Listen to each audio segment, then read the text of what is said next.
Welcome to another episode of Progress, Potential, and Possibilities, discussions with fascinating people designing a better tomorrow for all of us. I'm your host, Ira Pastor. Welcome, everybody, again to another episode of our show. Today, bringing you another really awesome guest.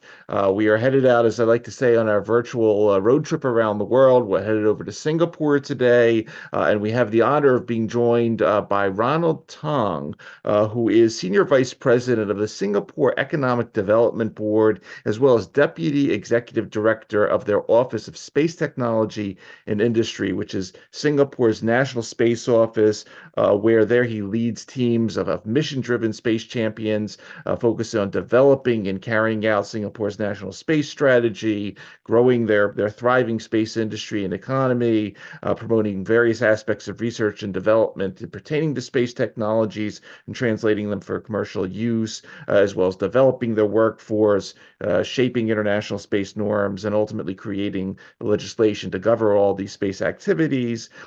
In addition to all this, Ronald had also been an officer and fighter pilot in the Singapore Air Force with over 1,000 flying hours in F-16s. He originally joined the Republic of Singapore Air Force back in 2003 as a pilot trainee, and he was subsequently awarded the President's Singapore Air Force Overseas Scholarship, and then he attended University of California, Berkeley, graduated summa cum laude with a Bachelors in Sociology and Economics. He also graduated from the United States Air Command and Staff College in 2017 with a Master in Military Operational Art and Science, and in 2022 from Stanford Graduate School of Business with a Master of Science in Management for experienced leaders, part of the Sloan Fellow program.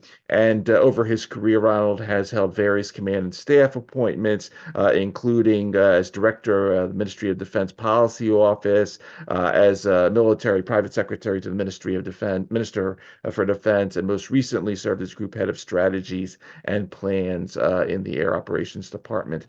We have a lot to talk about today, a really exciting episode. Honored to have him. Ronald Tong, thank you so much for taking time to come on the show. Thanks, Ira, and thanks for the very long introduction. I would just like to summarize that I'm probably the first person pivoting from being a fighter pilot to covering the space sector in Singapore. So I'd like to just leave us with that. And I'm very passionate about space, and I'm very happy to be on the show. Outstanding. No, I'm really happy to have you. Yeah, I mean, that's a perfect place to start out. I mean, I love, talking about our guests, sort of full arc, how they got sort of where they're headed. Love to start off with you talking a little bit about, your background. Talk a little about the early days. What got you interested? When did you first get interested in all things aerospace, and your personal interest in military service? Love to hear about that part of your background story first. Thank you. I would have never imagined myself to be in military service if I would to rewind the clock 20 years ago. I was previously very interested in outdoors, and I was a scout throughout my life. So I served all the way to becoming a president scout for Singapore, leading my scout troop in my school days. And when, as all good Singaporean males would, attend the basic military training, I actually found myself enjoying that. And I think that started that journey to consider a military career.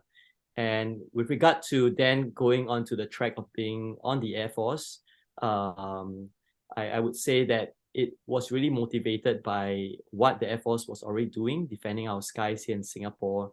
I like to call it the sound of freedom as the jets are flying by. And I think that really inspired me to think about career in the Air Force. And that got me through for over 20 years. In fact, while I was in the Air Force, I served as a commanding officer for the largest fighter squadron at the time, 145 Squadron. We call it the Hornets, although we're not the F-18s, we're F-16s. It was a really wonderful time. Thereafter, I moved on to diplomacy roles in defense diplomacy, as well as dealing with strategy and planning. It was really after my stint at Stanford where it opened up my eyes to the private sector, to the wider government, and also the private world, where much of the impact, much of the innovations are happening today. I had a chance to meet the CEO of SpaceX, Gwyneth Shotwell, and I think that was also a very inspiring moment to see how SpaceX, for example, has been really making a lot of breakthroughs in the space industry with its reusable technologies, driving down launch cost. And that meeting, amongst others, really opened up my thinking on really what's next. And naturally, having covered the air domain, looking beyond, right, to space would be a natural next step. So here I am in Austin, our National Space Office, making that impact and making that pivot. Excellent. Excellent.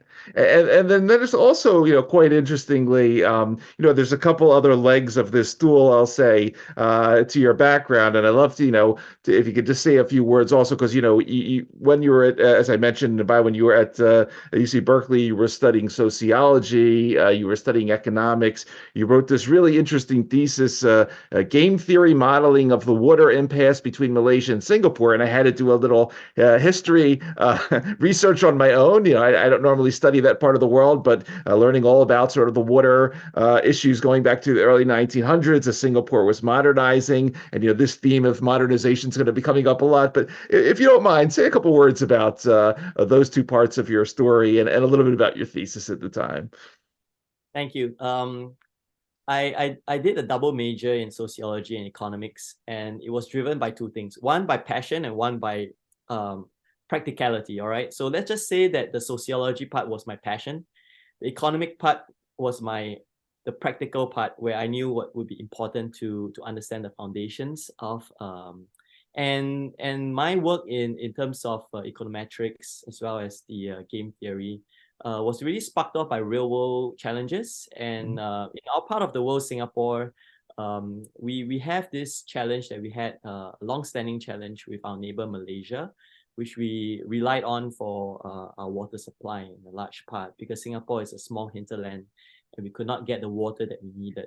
Although since then, actually, we have had many new advances in technology, just like desalination, where we actually turn seawater into drinkable water, and to even turn another technology is what we call new water, where we turn basically wastewater, right, urine and all, into drinkable water. So that has since helped us gain another source of water. But my study back then was to really understand the dynamics of negotiation between Singapore and Malaysia, and why was there this impasse, right, whereby we couldn't really move forward, and hence the need to drive for alternate sources, right, in Singapore. And the game theory naturally formed a way of analyzing that. And I found the game theory very, very interesting. Starting from the prisoner's dilemma, putting decision making into almost like a game theory model, right? And some of the outcomes there, I would not profess to be able to remember it fresh in my memory, the outcomes of my thesis, but basically I recalled that actually how the game theory panned out was actually a reflection on how it would actually pan out in reality. And I'm glad that actually today Singapore has worked out another alternative sources of water, and our relationships with Malaysia has been on the uptrend. Excellent. And it gets me also thinking about, when you're just talking about water, that's a crucial resource ultimately once we get further out there. So, we'll be talking about that in a little bit. But, before we get to Singapore's evolution into becoming, as you are, an aerospace city of the future. Just, love to talk a little bit more about Singapore, not just from the perspective that, okay, a lot of us know Singapore as a global financial hub, as a place where there's a lot of complex technology in terms of biotech and emerging tech, ICT. But the Singapore Economic Development Board, which is where you wear one of your hats, part of the Ministry of Trade and Industry, which was started back in I think the early 1960s. Talk a little bit about EDB, if you would, first, and a little bit of its history, and then we'll segue a bit into some of its new focuses as it pertains to aerospace. Thanks for the question. So you're right, EDB actually predates the founding of Singapore. It was founded in 1961, right? And the whole raison d'etre of EDB, if I may, really is to be able to grow Singapore's businesses and the industry sectors that are strategic and important for us, because the economy is a huge foundation of what we are.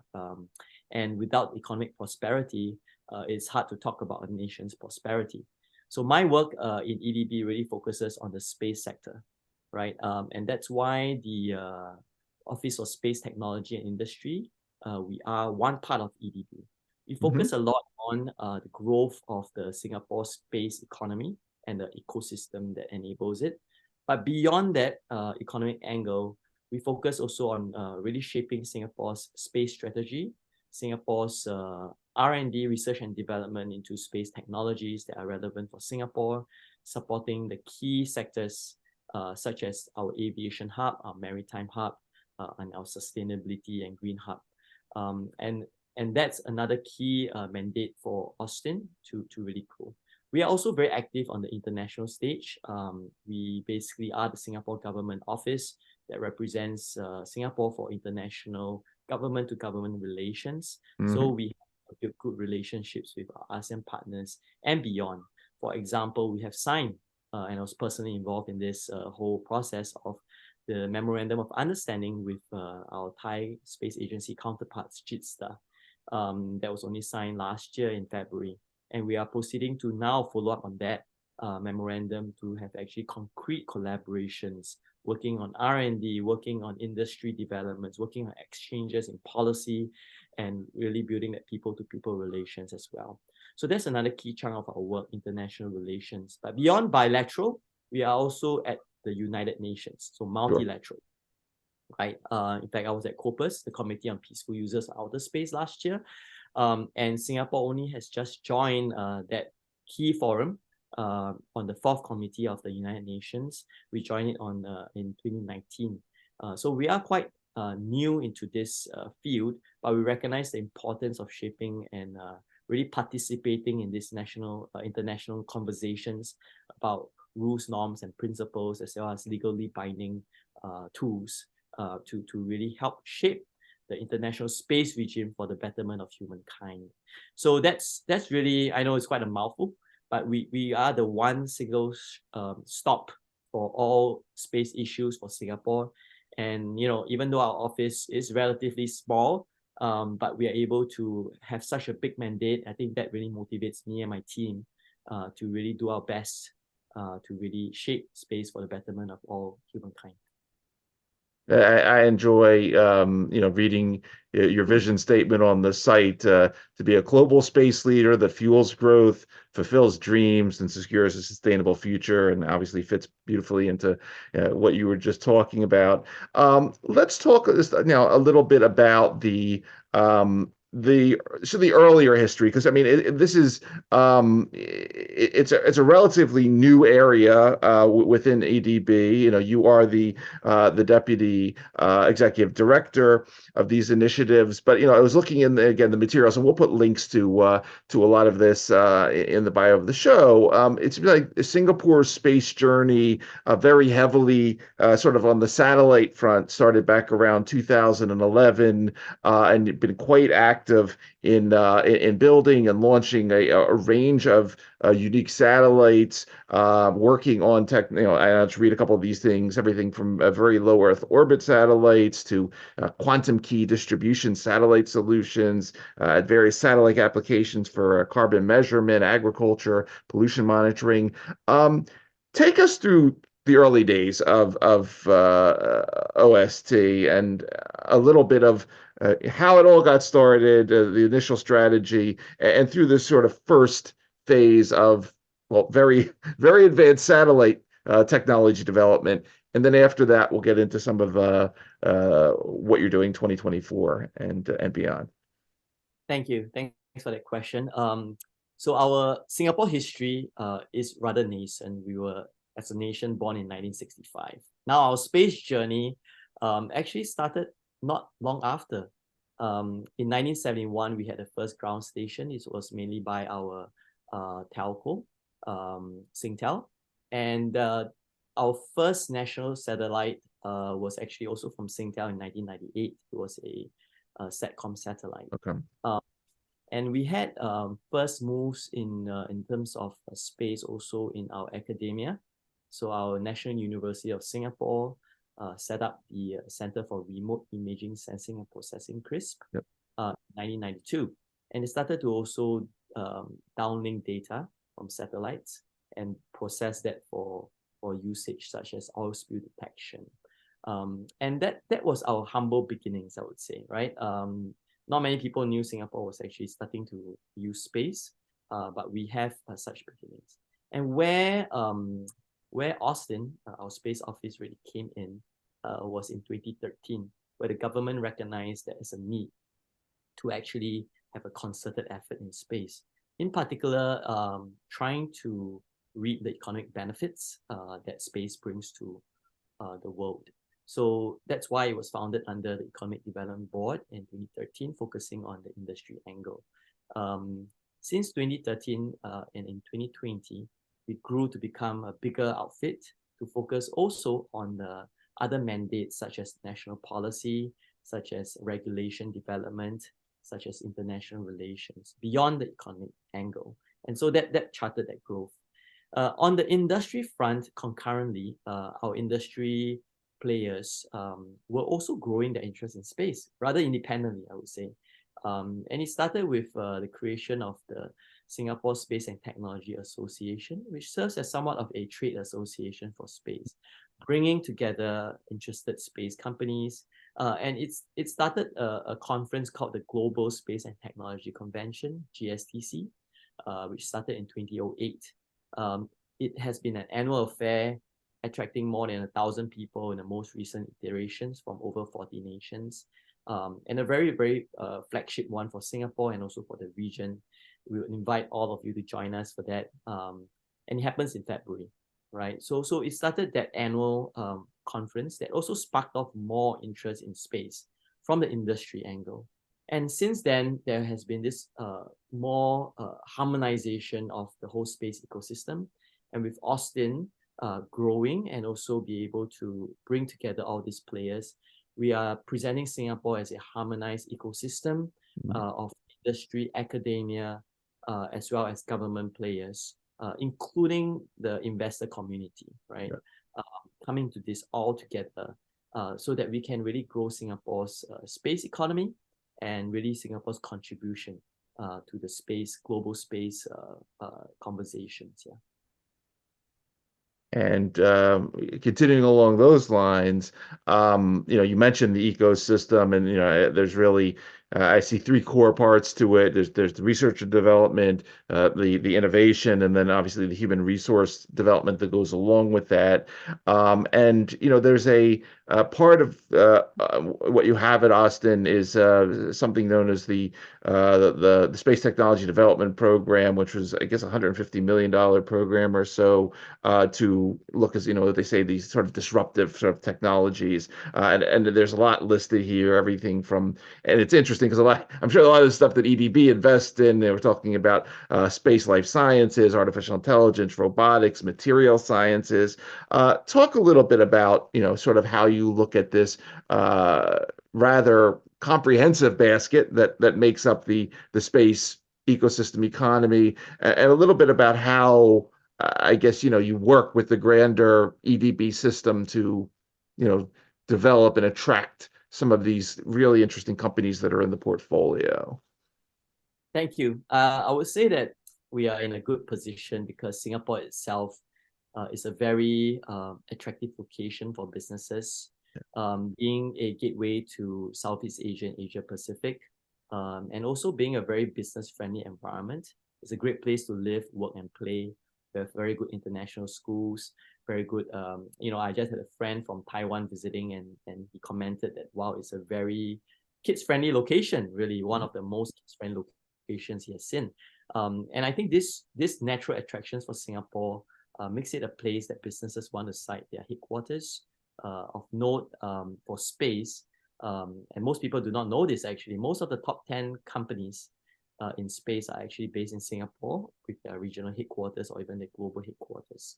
So you have companies like SES, Viasat, Eutelsat, Intelsat. Big companies are here in Singapore and they already have a presence. We have over 2,000 people working in the space sector for Singapore. It's growing, and with over 60 companies. Half of them are startups, and there's a vibrant startup ecosystem. And these are the elements that we really want to support and grow. Now, you talked about the Space Technology Development Program. That's only one tool, actually, really, to talk of this whole ecosystem. It's a tool that helps bring the researchers to work together with industry players to develop technologies or to grow existing technologies into more commercializable technologies that can serve a commercial purpose or a non-commercial purpose, like the government use, for example, the use of space data, better weather prediction, so that our weather counterparts can use that to support, say, our aviation needs. Because the aviation side, our aviation hub, actually faces challenge from its very unpredictable local weather, resulting in delays, for example. So we want better weather prediction, and we go all the way back, tying that to research in weather technologies, weather prediction using space technology. So that is one tool that we have. I talked about the overall Singapore attractiveness as well, that we are really conveying to many partners and companies that are interested in this region. We also want to tap on our talent that we have in Singapore. And the talent pool in Singapore is a well-educated talent pool. We are growing many segments of talent in especially science, technology, and engineering and math. I know AI, artificial intelligence, is a key growing area for Singapore as well. And Singapore has put in a lot of effort to grow our AI talent pool. And all this fit together in a big ecosystem because they are all interrelated. I mean, AI is relevant for space, right? With the huge amounts of data coming out from the satellites, right? We need to exploit this data well. We need to come up with useful insights and create products and services. And AI will be a huge enabler. So I see all of it as interrelated, and Singapore has many of these ingredients that will help Singapore's space economy to really grow, be it from the AI talent pool, microelectronic strengths that we have, which I should also describe a little bit more, that over 20% of our GDP actually is in advanced manufacturing. And a lot of that is in semiconductors, little known to the wider part of the world. So we have strengths in that as well. We have strengths in quantum, as you mentioned, right? And that resulted in the spin-off from the Center of Quantum Technologies in Singapore's university to this company called Spectrum that has taken that technology to help create quantum safe communications, right? In the era to come where quantum computing will be able to break all forms of encryption today, you need quantum safe technology and encryption. And they are doing that terrestrially and also from space, because it's only from space that you can connect quantum safe communications across continents. And that's a problem they're solving. So these are all examples that what we are doing. And we are really growing Singapore's attractiveness as a location for space businesses, so that as a hub for space, as a hub that serves our other hubs, we are able to then support the rest of the globe in its space ambitions. And for everybody listening and watching, if you go, and again, we'll put the link to Ronald's site, but there is a whole rather comprehensive Singapore space ecosystem directory that outlines a lot of the companies that have used the grants and incentives and the Space Technology Development Program and have set up, and it is a rather comprehensive list of companies, for such a sort of a young endeavor. Any specific ones that stand out that you might want to highlight? I mean, I know you can't talk about your favorites, but any, I mean, we talked about quantum and remote sensing. Any other interesting little themes that are kind of passionate to you as this directory grows? I must say that in my position, I try to be more objective to support the whole ecosystem. Are there favorites? Everybody has favorites. But I would say that Singapore is known as the Silicon Valley of the East. And having studied in the Silicon Valley in Stanford, where the whole venture capital ecosystem is so strong, and so the startup ecosystem, I see that in Singapore as well, and in space as well. And actually, I have a personal interest in the startups for space in Singapore, because it is very challenging for space startups. Startup is already a very challenging endeavor, right? But for space startups, I would say they face an added challenge because it deals with deep technologies that takes a long time to gestate. It deals with high capex, capital expenditure requirements. And while the launch costs are reducing now to about, I think lowest is about $1,000 per kilogram, it still takes up quite a lot of capital to send a satellite into space or technology into space. And this is what we call space heritage, without which it is hard for a company to sell to actual customers because you have not proven the technology in space. So, well, for the space startups, I have, that kind of empathy and understand the challenges. So I'll just name a few startups. I mean, Spectral is one of them that are now starting to cross, I would say, that valley of death, where there is this huge burn, right? And how you actually generate revenue. Other companies that are very unique include Aliana. Aliana is a propulsion company that does low-powered propulsion that is sustained for over long periods of time. You talk about very low Earth orbit as the area of interest for Singapore. And Aliana plays a very key role in that. They are part of a consortium for Singapore that is developing a very low Earth orbit satellite platform. And part of that is that thruster technology that helps to keep a satellite flying in the very low Earth orbit so that it does not deorbit. Now, what is different about that very low Earth orbit band, which is about 200 kilometer to 400 kilometer band, compared to the low Earth orbit, which is 400 to 2,000 kilometers, is that firstly, low Earth orbit is getting very congested. I'm sure you have all read the news, right, about Starlink, about China's own constellations, amounting to 40 over thousands for Starlink and 10 over thousands for China's constellation, and OneWeb, and so on and so forth. Mega constellations, right? Well, there is a concern for congestion and concern for space sustainability with Kessler's effect, where collisions will cause a chain reaction and make the entire band unusable. Now, very low Earth orbit is just below that, and it's a naturally deorbiting orbit because of drag. I fly planes. When you fly planes, you have drag, and that's why you need a huge engine behind it to keep going. But in very low Earth orbit, it's somewhat of a transition between aviation to space. There is some drag, and Aliana provides that technology. It has a very unique technology that is able to turn on and off on demand, and also to be able to propel that. So I find that company a very interesting and unique company as well. And there are many other companies that are looking at, for example, strengthening radiation hardening in a very cheap manner for commercial off-the-shelf technologies, which are the way to go for satellite manufacturing, because you need COTS products to keep satellite manufacturing down. But now you can't just send your iPad or your laptop to space, because there's going to be hardening radiation issues for the cosmic radiations, right? So you need radiation hardening. And traditionally, it's been a very expensive endeavor. So we have a company called Zero Error Systems that aims to be that new Intel that you will put in every single Intel chip that you put in every single computer, right? They aim to be able to be in every COTS platform that goes into space with a proprietary algorithm-based, software-based solution to radiation hardening, which is much cheaper and much more scalable.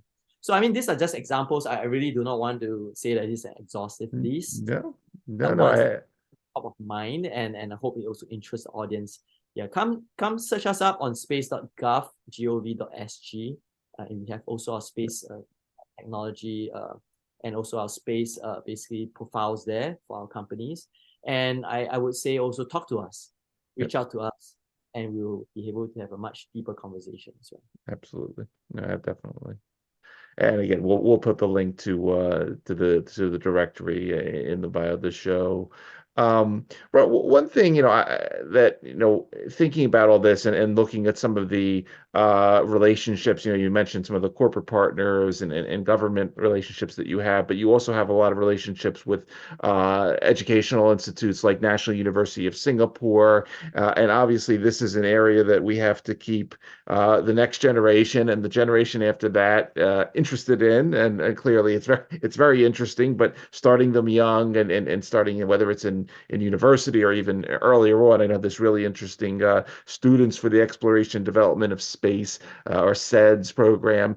Talk a little bit about the STEM outreach that you do, because I think this is extremely crucial as you build the ecosystem and the human resource component of it, that we have a constant supply of human resources that are interested in space. Thanks for the question. And indeed, STEM outreach and talent development is a key part of our mandate in Austin. And we recognize that talent is key to all endeavors, right, in space and beyond. So the way we see it is there are twofold, right? Firstly, we see space as an enabler for the wider STEM engagement that's beyond just the space sector. Why? Because space is a naturally inspiring endeavor. It deals with deep space exploration down to actual applications for this planet Earth that we have, solving some of the most biggest issues such as climate change. Little known is that actually over half of the key climate variables can only be measured from space. And what you can't measure, you can't solve. So space is a key enabler for that. The ozone layer discovery was also from space through NASA's effort. And since then, we're able to identify that issue and solve it, reducing CFCs. So I think this is an area that we recognize that space actually is a very inspirational, very useful, very important part to galvanize, I would say, all Singaporeans and all young ones to be able to then study in STEM-related fields. Now, we also look at space for STEM for space, right? Because we also need STEM talent for space. I understand and I believe that the space talent pool should not only come from STEM, because you also need business developers. You need people who can market the products. You need people who can think of the financial side of the house. But you also need the engineering, the deep engineering talents, right, that we are trying to grow. And this is the part that we are also working with partners. For example, we have space faculty that runs a satellite building program with the schools, space internship programs that link up students with companies as well as government agencies that are working on space solutions. So space faculty is one of them that does more deep outreach as well as wide outreach. We also work with the Singapore Science Centre, right, to reach that younger group of Singaporeans in a broader manner, to run a program, for example, called Space Festival. It's upcoming, in fact, this weekend, where we have exhibitions in space about the things that Singapore does in space in the Science Centre, where I would bring my family to, and hope if there anyone based in Singapore listening to this in time, that you can also come to the Science Centre to see. So these are various efforts that we're doing. I would say we rely a lot on our partners as well. We are not going solo on this, but we are working together to really reach out to all our schools, our students, and to be able to be interested in space. Beyond just Singapore, we are also working with global partners. We are working with NASA, for example, on the GLOBE program, which they use to reach out to students and young ones to understand more about science and space. And we work with many other partners as well, internationally. Right? So that's about our STEM efforts. Space for STEM, STEM for space. Excellent. And one other thing I just would, I'd love if you could say a few words about. I learned about I have it pronounced it, the Seletar Aerospace Park. I've had a few guests on from Airbus in the last year. That work in their disruptive R&D, as well as one guest that worked on the Orion, the European Service Module. When I was sort of getting ready for this episode, I was reading a little. I was unaware that there was this major aerospace park just sort of smack in the middle of Singapore, and Airbus was one of the sort of the larger organizations there. Can you say a couple words about the aerospace park? Because I know that this was another piece that EDB was involved in creating. I think sort of the mid early 2000s. Say a few words about that if you would too. That's right. I'm not directly involved in the Seletar Aerospace Park. Okay. Besides actually going in and enjoying that whole environment, because I'm a space and I'm an aviation enthusiast, right? But what I know about the Aerospace Park is really Singapore's effort, including EDB, to be able to bring together all the aviation companies into one location, right? Excellent. That you can enjoy certain synergies. For example, being able to be sited next to actual companies that deal with the launch of aircraft, as well as the maintenance, repair, and overhaul, what we call MRO of these, naturally creates a synergy. And beyond Seletar is also Changi, which is another area that we really grow the aviation hub, because that's where our airport is. So we have these two key areas that actually represent Singapore's aviation center of gravity, I would say. And Singapore is not new. It's not the only one that Singapore has really envisioned and created something like that. We had Jurong Island, which became a petrochemicals hub. Previously, Jurong Island was not even in existence. It was not one big island, it was multiple small. And we were painting the vision, EDB was, that this could be an area, that could be a petrochemicals hub. And thereafter, we poured in resources to reclaim land, put that together. And lo and behold, that vision has now come true with Jurong Island as a petrochemicals hub. So that's another example, the Seletar Aerospace Hub as well. But I would say that, do we have hoped to create a space-related hub? I think that's something we're working towards as well, because, having such synergies and a mass of companies coming together would create a great momentum for the space sector, just as it has for the aviation sector. And we just had the Singapore Air Show just a few weeks back, and that attracted many participants. I believe it's over 60,000 actually, and the largest since COVID. And it has really brought together not just trade visitors, but also the public, and really sparked that whole growth for our next bound for our aviation sector. Really outstanding. Ron, what else? Just coming back to you now, because obviously you have a quite an amazing portfolio you're working with there. So much going on in terms of the ecosystem development. What else gets you excited in terms of the future of aerospace? I mean, what interests you? I mean, are you interested in space tourism? Are you interested in moon bases? I mean, what are I always say that question, if $1 trillion fell from the sky tomorrow, where would you be putting it? Specifically, Ronald Tong. Love to hear that part of the story. Thanks, Ira. I like that the analogy of $1 trillion dropping on my head, belonging to me.